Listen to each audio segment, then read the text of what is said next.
today we wanted to talk about, or at least I want to talk about, hope. And I think hope is something that we all have. Now, sometimes we're having hope in greater measure. Sometimes we're having it in lesser measure. But a lot of times, if you are going to categorize hope, put little buckets of hope, so to speak, in that upper corner there, getting baptized, coming out of the water, saved. Man, you've got hopes for what your Christian life is going to be. I'm going to reach out to my family and friends. I'm going to tell them about Jesus, and they're going to go, but of course, this is amazing. Can't you take me to water and we get baptized today?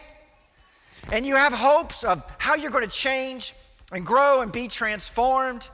Maybe you're looking forward to building a family, or maybe you come in with a family already and you want to grow and thrive and change and be different and make a difference in this world. Nobody becomes a Christian who doesn't want to make a difference. We want to have an impact. We want things to change. We want the world to be better. And as Joe and Monte were praying, as we're looking at what's going on in this world, man, we want the world to be better for us personally and for the people that we interact with. A lot of times we have hope for relationships. And this is me with a couple. We had a marriage retreat like about 2 or 3 weeks ago. And he's a brother. They're both a brother and sister in the Fort Myers church. They got married about a year ago or so. They're loving life, engaged and happily married. And they've got a lot of hopes for their marriage. But I put that up there because when Trent went down to Nova Southeastern University in Fort Myers, he roomed with Mark. And he was down there. He got in the PA program there, and so he's studying and working. And while he was there, he ended up having a lot of troubles with his back, a lot of pain, a lot of difficulty, and it really caused him to draw back from God. And he actually ended up being not a great roommate for Mark. It was he left on difficult terms, and he kind of went on his wilderness journey. And so there were times when he was just, he would come and visit us back home, but you could tell, he was there, but the spiritual lights were not on. And so it was about a 3-year journey. But the great thing is he eventually graduated, which honestly was a time of great growth for Lorianne and I. But he graduated, he went to Sarasota, he started getting spiritually re-engaged. Eventually he was restored.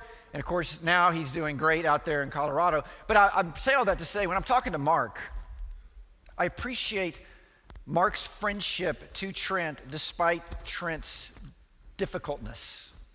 And Trent, went back, he apologized, he made everything right, and he worked it out. But I was just talking to him at this thing, and he was like, excuse me, man, Trent's great. I just really appreciate it. He had such a great spirit. There was not a hint of bitterness or anything about the difficulty he'd been with. But, it's these relationships. You want your child to do good. You have hope for your marriage to go great. You have hope to have great friendships and great connection and great family. These are probably one of the most primal things that we hope about is our relationships, our friendships, and our family. And then we have hope in the face of suffering.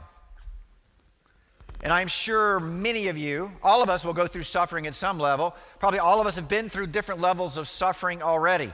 We've had suffering in relationships. We've had suffering in health. We've had suffering with, my children have just not done exactly what I wanted, which is basically every child ever. But, there may be an extra level of heartache involved. But we can go through hard times. And pretty much the favorite statement during hard times is, why me? Why is this happening to me? Why is whatever ABC is? Why me? Why is, Bob over here, life he's killing it. It's going great for him, and I'm suffering over here because I got laid off, or because I've got marriage difficulties, or something going on with my child, or something going on with my health, or my parents, or whatever. And suffering is a real part of the Christian life. And sometimes we have hope. That last thing there, that is a mile marker. It's the 30-kilometer mile marker, so I guess maybe it's a kilometer marker and not actually a mile marker. But we have these milestones in life that we hope to achieve. Hey, I want my career to thrive. I want to do awesome. Or man, I have this hope of someday, having a house with, the family and the kids in it. Or, we have these different things that we desire to achieve. And so we have a lot in our life that's wrapped up in hope.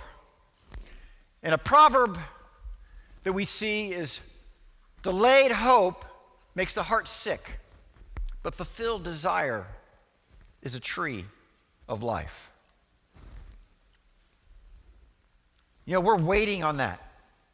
We're waiting on maybe to get pregnant, or we're waiting on that special someone, or we're waiting to have deep friendships, or we're waiting for a breakthrough in our career. And it means a lot to us. And some things mean more to some people than others. Some people, the career is everything because of how they grew up or whatever. And we know as Christians it can't be everything, but it still can be a godly desire that we really aspire to, depending on how it goes. And we can feel heartsick. So this morning I want to ask you, how's your heartsickometer? If you had to put your thumbs right there on the two little white pads, where would your reading be? Would you be like, man, life is good? Because some of us this morning, life's going pretty good. God, you feel like God's on your team, you're kind of killing it. Amen. Others of us, we got some good things going. Some things are a little bit hard. We're kind of middling in the road there. We got the little flat face there in the center. And some of us are feeling like the guy on the right. Man, I wish some things were different. God, have you forgotten about me? I think I'm not at the top of your list anymore. I think other people have become more important. And we can maybe have a deep sadness that settles in. Well, today I want to look at a man, Hezekiah. I've been doing a lot of study in Isaiah, and he's a king in Judah. He was actually one of the top kings, maybe even the best king that Judah had after they had a divided nation. But he faced a lot of challenges in his life. I think a lot of times we look to the end of when Hezekiah's got this prayer and there's the Assyrian Army and all of that, and we look to that and we live faithfully on that moment. But there's a lot behind that allowed him to get there, and I think it can help us. And so we're going to look here, in Isaiah chapter 38. It says, in those days, Hezekiah became terminally ill. The prophet Isaiah, son of Amoz, came and said to him, this is what the Lord says. Put your affairs in order, for you are about to die. You will not recover. Then Hezekiah turned his face to the wall and prayed to the Lord. He said, please, Lord, remember how I have walked before you faithfully and wholeheartedly and have done what pleases you. And Hezekiah wept bitterly. Seems like a rough day. Be kind of tempted to go, man, after all I've done, what did Hezekiah do? Hezekiah came in and he did all kinds of corrections to what his dad did, Ahaz. His dad was a bad man. He instituted child sacrifice. He instituted high places of worship, which God said not to do. They're just setting up various altars on hills. He brought in the worship of Baal. He desecrated the temple. He made alliances with other nations he shouldn't have made. He was bad. We're talking probably one of the worst kings, if not the worst king in Judah. Hezekiah comes in and goes, man, and it's amazing to me, how can Ahaz raise Hezekiah? And Hezekiah goes, whoop, that's it. Take down all the high places. We're going to go cleanse the temple, and we're going to restore temple worship. We're going to get rid of, child sacrifice. We're going to do this right. We're going to create a people that is holy and loves God. And then at 14 years, God says, game over. How would you feel in that moment? Would you be like, man, after all I've done? I don't know if you ever had that thought, after all I've done. God, this is what happened. I've had that thought a lot. God, after all I've done, and this is happening to me. I was just trying to do the right thing. I was just trying to help out, and it blew up in my face. We can feel that. We can feel that suffering. But Hezekiah comes in, goes from zero to hero, and then he turns and he prays. I think the bitterness of his weeping just says, man, this is hard. But if you look on down in verse 5, I don't have it on the screen, but it says, I have heard your prayer. This is God's response. I have seen your tears. Look, I'm going to add 15 years to your life, and I will deliver you and this city from the power of the king of Assyria. I will defend this city. So he prays. God says, all right, I'm going to give you 15 more years. I find it odd that God says, I'm going to tell you how much longer you got. You know, first couple years, you're probably feeling good, but now it's like, wow, this is like year 10, and then year 11, like, you know, tick, tick, tick, you know, it's coming down. But he gives him 15 more years. But he says, and I will deliver you and this city from the power of the king of Assyria. So what is actually happening? Hezekiah comes in, makes all these great reforms, and then in year 14, or maybe it's year 13, he says to Assyria, hey, you know what? We've actually been paying you tribute and relying on you for protection, and that's unholy, and that's unrighteous, and so we're bouncing. We are no longer going to pay you tribute. We're going to trust in God. That sounds awesome. He's putting all these things into place. So what happens? The king of Assyria, Sennacherib, goes, all right, we're ready to rumble. Got the army. We're coming in. So while he's told he's going to die, the Assyrians are busy invading Judah, conquering city after city after city. We're not sure if he's gotten to the point where he's surrounded Jerusalem or not yet. But it's not looking great. And in the middle of this, God's going to take Hezekiah out, who really seems to be the king that's on God's team. You know, it's a mystery as to how God works. We always want everything to be a linear line. Hey, this happens, and then this happens, and then this happens, and we are like, why is this suffering happening? You know, why has my spouse died before his time? We'd planned on growing old together. Why are my children going through these trials? I felt that a lot with Trent when he was down and going through his struggles in Fort Myers. God, what's going on? You know, we can experience this. And we feel it and we wonder, what is God doing? And I think one of the things God's always doing is he's working on us. But we're going to go on and get a little perspective on this in Isaiah chapter 36. Whoops. See if I hit the right button. There we go.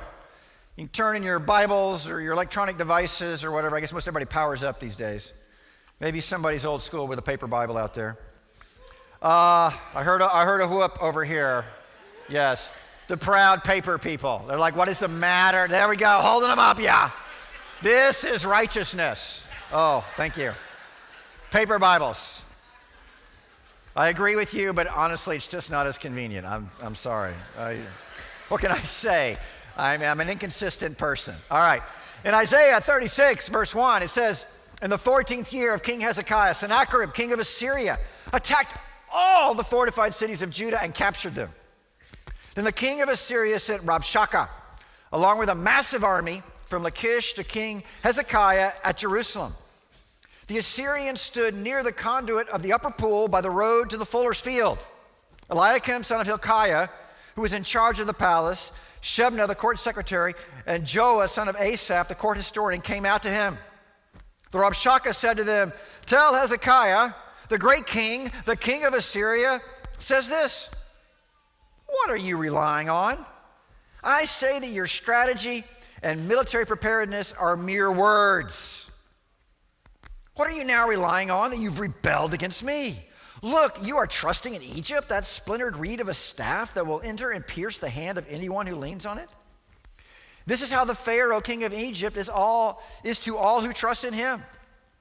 Suppose you say to me, we trust in the Lord our God. Isn't he the one whose high places and altars Hezekiah has removed, saying to Judah and Jerusalem, you are to worship at this altar?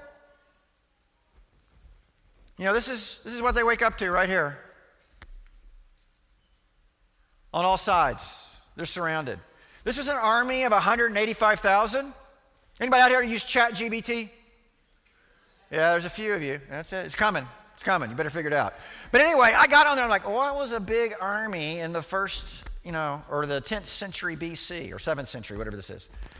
And they say, well, big armies are around 50 to 100,000 for the nations that could field them. So we're talking 185,000. We're talking superpower. We're talking conquering, destroying, laying waste. This is not good. This is like no-win situation. We're not going to read every part in it, but at one point, the Rabshakeh, who's basically, this is like an official title like Secretary of State, Chief of Staff, as opposed to a guy's name. But he was basically saying, look, you guys, it's going to be so dire. There's going to be no food in that city. You're going to run out of water. It's going to be crushing. You will be begging to surrender. This is the mess they're in. Why is that? One of it is they could not escape the judgment that Ahaz had brought on Judah.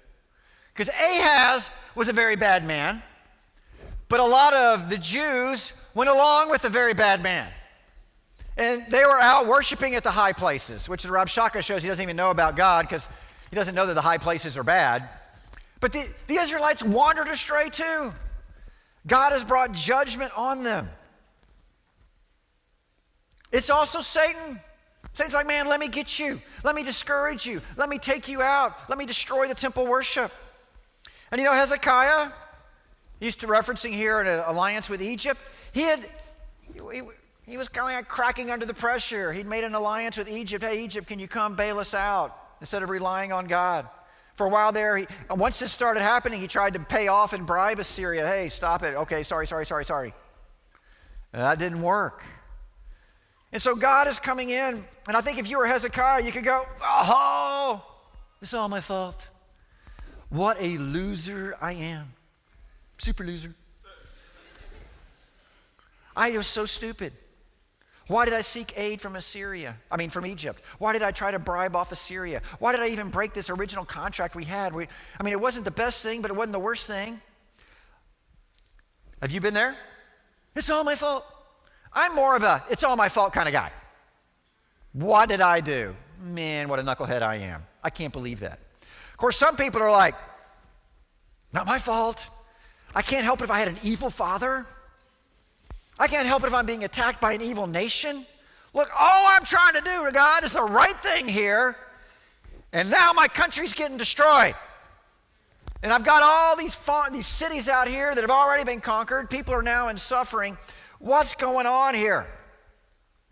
God, why are you not on my side? Maybe that's you this morning. What good is it to hope in God? If you're like me, you've probably found out that one thing that God is a very thorough discipler of your heart. Oh yeah, I got a lot of murmur out of that. That's for sure. He doesn't cut me enough slack. I always want more slack than I need. And God is just like, I'm helping you out. And you're like, okay, got enough help. I'm good to go. And he's like, you're not quite there yet. I'm going to help you out just a little bit more. Like, oh, that hurt. It does hurt. But have you noticed that a lot of times the most painful things that we go through, and that extra is what transforms us. And we would not pick what we go through so often. But today, you think about your heart-sickometer. These things that are happening to you in your life. How are you feeling today? Are you able to continue to trust and rely on God that He is your hope? Are you feeling frustration with Him? Like, man, what am I going to do? When is it going to change? When are you going to relent? When are you going to give me a break? I've been praying about this thing over and over. And you're desperate for help. What was Hezekiah feeling in this moment? God, why? Why the suffering? And so what is Hezekiah to do? Man, is he got to find who I'm going to pin the blame on? Or is he going to take it all on himself? Or maybe he should seek to go, where is God leading me? You know, that's always what we should do. That is usually not my first favorite choice. My other choice would be, oh, this is hard. What am I going to do? I love to go into action. I like to come up with a plan. I like to rechart my own destiny. Maybe I need to read a book. There's something I've got to figure out here. I want to get going. I want to make it happen. And part of what God is always trying to do is bring us back to, trust in me, rely on me. But what happens is when we're in these hard times, Satan will come in and start whispering to us. And he starts whispering here, or actually shouting, to Hezekiah and the nation of Judah. In Isaiah 36 and verse 13, it says, and the Rabshakeh stood and called out loudly in Hebrew, listen to the words of the great king, the king of Assyria. This is what the king says. Don't let Hezekiah deceive you, for he cannot deliver you. Don't let Hezekiah persuade you to trust in the Lord, saying, the Lord will certainly deliver us. The city will not be handed over to the king of Assyria. Don't listen to Hezekiah, for this is what the king of Assyria says. Make peace with me and surrender to me. Then every one of you may eat from your own vine and his own fig tree and drink from water from his own cistern until I come and take you to a land like your own, a land of grain and new wine, a land of bread and vineyards. He's saying, look, trust me. I will care for you. We will give you all the food that we want. We will take you to wherever that place is the women are going, the La Playa Grande or whatever, It's a veritable resort when we lead you off into captivity. And you're sitting there faced with what seems so hard, and there's this temptation to go, well, maybe it'll be okay if I just trust. He wants you to make peace. He says, beware that Hezekiah does not mislead you by saying, the Lord will deliver us. Has any of the gods of the nations delivered his land from the power of the king of Assyria? Where are the gods of Hamath and Arpad? Where are the gods of Seraphim? Have they delivered Samaria from my power? Who among all the gods of these lands ever delivered his land from my power? So will the Lord deliver Jerusalem. Satan comes in and he's attacking. He's attacking every Israelite. He's attacking Hezekiah. And what he's saying is look, make peace with me. Cut a deal with me. Do we really have to go to church all that much? Do we really have to say no to all the sin? How serious do I have to be about this Christianity thing? I see a lot of people just kind of middling on by. And we can go, well, what about that guy over there? And Satan is always tempting you to compromise. What did he tempt you to compromise with this week? What did he tempt you with to compromise this morning? I'll just stay home. I'll watch it online. It's easier. I can kind of have it playing in the background, and I can clean the floors, and and I can prepare dinner for the week, and it'll work out easier rather than I gotta get in the car, I gotta drive over here, gotta fight the crowds, get inside, get my seat, Now once you get here and you go through all the big hassle of it, you're like, oh, it's so good to be here, and I'm getting hugs, and it's encouraging, and it's way better. But there's a part where Satan's like, no, you don't have to do that. And then, you didn't go last week and it was fine. You don't have to go this week. Satan's always tempting us. He says, make a deal with me. Whoops, I hit the wrong button, I think. There we go. Make a deal with the devil. Sign on the dotted line. I don't think a lot of times we think of it that way. That's what Satan's doing. He's tempting us to say no to righteousness and yes to comfort and ease. He doesn't say you have to stop believing in God. Just don't be quite so zealous for it all. You don't have to stop having quiet times. Just, 2 or 3 is fine. Kind of every other day and take the weekends off. So Satan's whispering all this stuff. Because all he wants to do is get a little progress. Then all and we'll get a little more, and there's a little further drift, and a little more, and then before you know it, you're all the way over here.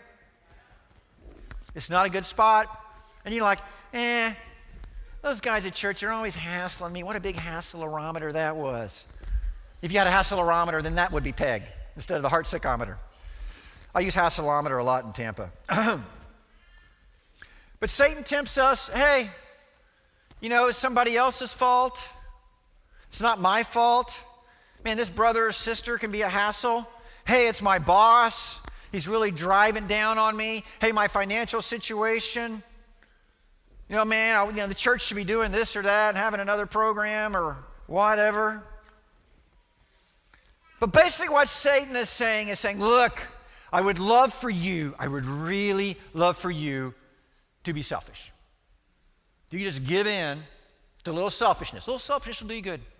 What was that expression? Treat yourself. Just treat yourself. It'll be all right. That's what Satan's saying. A few years ago, we were at a conference up in Boston. It was like late September or October. And so we're up there, we're at this conference, and afterwards, that's near our anniversary. Our anniversary is towards the end of October 24th. I do remember the date. It'll be 37 years this year. I even know how many years it is. But we were there and we said, hey, why don't we go afterwards? Let's drive up to Maine because the leaves are changing. We've never been to Maine. We'll get a little Airbnb up there. It'll be like 3 or 4 days. It'll be awesome. So we made all these plans. So the conference is over. And of course, it's Boston. It's a big city. So I got to get on the subway to go get a rental car and come back and pick up Lorianne. And I'm in the line for the rental car agency, and I'm doing my favorite thing, which is waiting in line. And while I'm in line, I don't know if you do this, I try to sit here and plan ways that these people could be more efficient. Slackers. They should already have me out. And to top it off, the lady at the desk, she is committing one of the most grievous sins that any checkout person could do. She is being friendly with each and every person. Every person, oh, how it's so good to see you. How you doing here today? And I'm like, man, why does this woman keep talking? I'm just in the line, and I move one step forward, brushing, cotton picking, brushing, cotton picking. Why? Why do I have to suffer like this? Lord, I'm serving you in the ministry. Why are you doing this to me? So I get all the way up there. I get to this lady, and she's been all friendly, and I'm just like, I'm trying, okay, try to remember you're a Christian. Hang on. It's going to be okay. How are you doing? I'm like, great. She goes, why are you here? I'm like, minister's conference. She goes, oh, that's wonderful. It's so good. You know what? Let me find you a discount. There, I've reduced your rate by like 60%. Oh, and let me upgrade your car. It's so good to have you here. I'm so glad. And it's your anniversary. Oh, we'll put flowers in the car. All right, I exaggerate. But you get the point. You get the point. The lady's like killing me with niceness. And I am leaving. Sometimes the Lord convicts you through hard things. Sometimes he convicts you through good things. And I am just leaving. What a loser minister of the gospel I am. Bam! Every nice thing she did was like bionic elbow from the professional wrestlers. I was dying 1,000 deaths. I will say, it taught me a lesson about my selfishness. I'm like, you need to consider others better than yourself. Flash forward, we went out and visited about 3 months ago the Holy Sacred Grandchild in Denver. We sat there, what an amazing, we all determined she's gifted. I mean, it's amazing what you can find out at like age 1 year, We come back home. In this day and age, you can get online, stop the mail, and then it starts it back up. It's pretty seamless. But we're back, and I keep going to the mailbox, and the mail is not showing up. It's like after 4 days, I'm like, all right, something went wrong. So I go to the post office, and I go to the guy, and he's like, well, you got to go around the door and ring this thing. I ring it, and a lady comes up, and she goes, what's up? And I said, well, my mail was supposed to start up. They haven't gotten it yet. What's the address? I wrote it down for her. Okay. She leaves. She is gone for a very long time. I do not know how this is possible. It's like she left the post office to go to my house to make sure that it wasn't in the box. I mean, it was a long time. It's not that big back there. She finally comes back. She brings me my mail, and she hands it to me. She goes, I'm so sorry for the trouble. And I was like, no worries, mistakes happen. I didn't really think anything of it. She goes, thank you for your kindness. Because so often, I don't think people are kind, especially to the post office. I'm just saying, when we put to death selfishness, it becomes a transforming thing in our lives and the lives of the people that we impact. But Satan wants us to do that deal, to give in to selfishness, to be all about me, and say, God, why are you not fulfilling my desires on my timetable? My surrender is not to Satan, but to God. It's saying no to every sin. It's saying yes to God's way. I'm not talking about perfection. We blow it, we get back on our horse. But I'm talking about a life that is growing in less sin and in more devotion to God. That's what God expects us to do. What does Hezekiah do? He rends his clothes. He goes into the temple. He sends for Isaiah, and he goes, man, pray for us, help. What are we going to do? But right as he's doing that, Sennacherib sends another letter and doubles down. And in verse 10 of Isaiah 37, it says, say to Hezekiah, don't let your God whom you trust deceive you by promising that Jerusalem won't be handed over to Assyria. Look, you've heard of the kings of Assyria have done to the other countries. They completely destroyed them. Who will rescue you?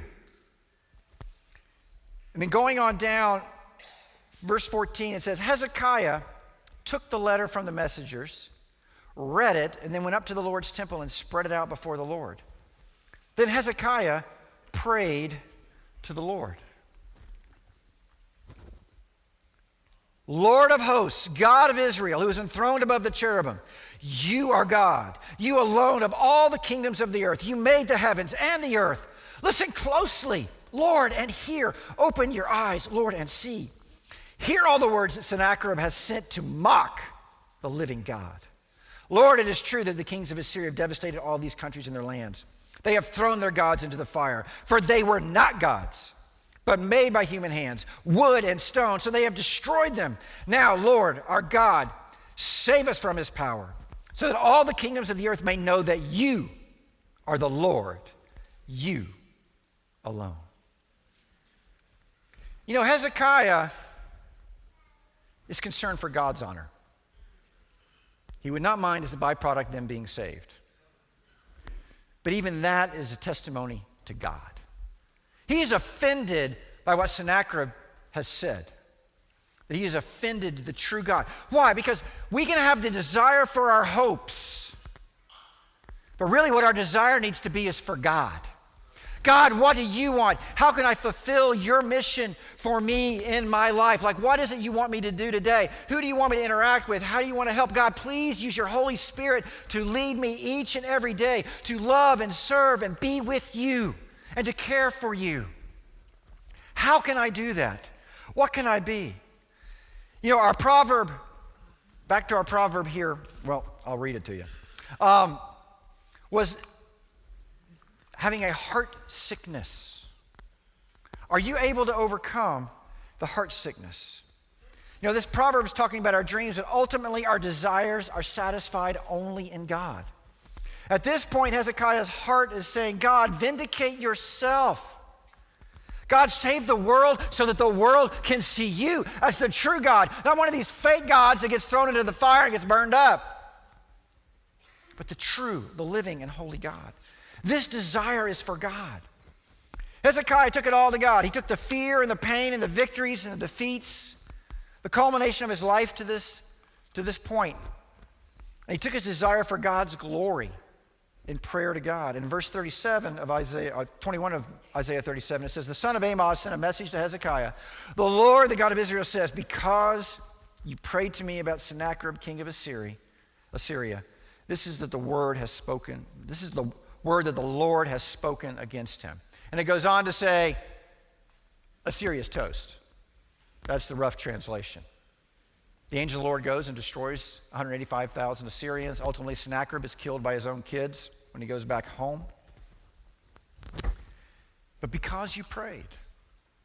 You know, when it's really hard, and it's hard to hang on to hope, and it's hard to trust in God, are you going to God in prayer and saying, God, help me understand, see me through, but I trust in you. No matter what is happening, I will trust in you. You have delivered me before. I know you will deliver me again. And even if it's not delivery, even if it ends in death or suffering or despair, I trust in where you're leading. That's what Hezekiah was called to. Hezekiah was promised 15 more years. God didn't say whether he was going to be in captivity or not. He didn't know if they were going to be ousted. He said eventually the Assyrians would be destroyed, but Hezekiah in the moment doesn't know.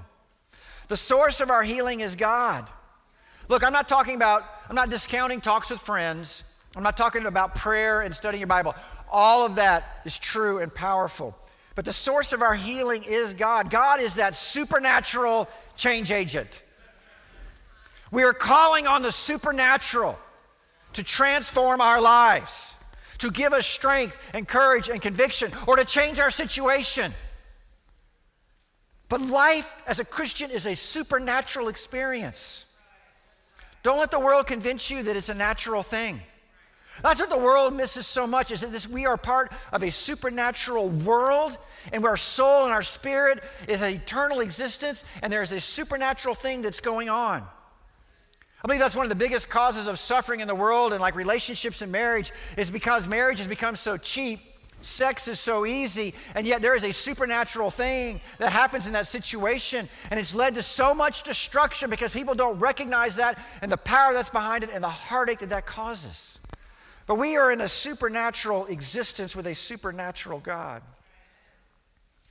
You know, I've prayed a lot of prayers. God says yes, God says wait, and God says no. I got baptized 1983, just a couple of years ago. And in 83, I started praying for my family to become Christians. My mom, my dad, my brother. Prayed that prayer. Still pray that prayer. Prayed that prayer up to last year. Still praying it. But last year, my dad died. Not a disciple. It's in the Lord's hands. I trust in God. But, you know, I go, why is look, my dad was an educator. At his funeral, there were so many people saying so many good things about my dad. How he'd helped them, how he'd helped them in their career, how he'd helped their students. My dad was a giving guy. Why is it that my dad does not become a disciple? Another guy that is self-absorbed, alcoholic, and abusive father does. How does that happen? God, I prayed. A large part of who I am is because my dad, in many ways, was a good man. I wanted this. And I had to surrender that. You know, I think it's the same for all of us. We rejoice in the yeses. We trust in the no's. And we wait for the not yets. Our real hope is that what God will do, He will do in His time for our best benefit. You know, this morning, wherever your heart psychometer is, if it's in the good times, great. I think you'll eventually be in a not good time, given you live long enough. Maybe if you die on the way home, you're good. You just go straight to heaven and be happy. But if you live probably anywhere from another 3 to 6 months and beyond, you're probably going to hit the heart psychometer. It's going to get up there in that sadness. What are you going to do with that? Are you going to go to yourself? Are you going to go to selfishness? Or are you going to go to our great and awesome supernatural God that will see you through the no's so that you can trust, You can rejoice in the yeses when your son gets restored, and you can wait on the not-yets that maybe my mom will become a Christian. Let's do that together because God is our desire. Have a great day.